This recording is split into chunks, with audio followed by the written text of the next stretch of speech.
الحمدللہ، اذان کے بعد بلا عذر اور فرض صلات ادا کیے بغیر مسجد سے باہر نکلنا منع ہے۔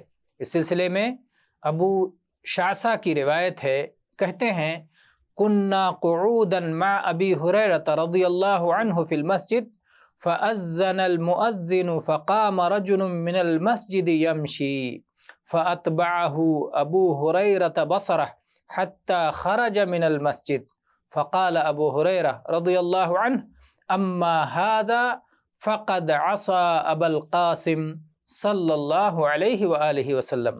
یہ صحیح مسلم کی حدیث ہے۔ فرماتے ہیں کہ ہم لوگ ابو ہریرہ رضی اللہ عنہ کے ساتھ مسجد میں بیٹھے تھے کہ مؤذن نے اذان دی۔ مسجد سے ایک شخص نکل کر جانے لگا۔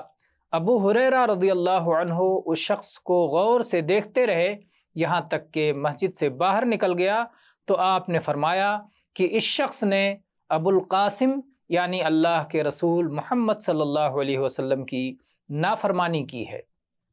اس سے معلوم ہوتا ہے کہ اذان ہونے کے بعد بلا ضرورت مسجد سے نکلنا منع ہے۔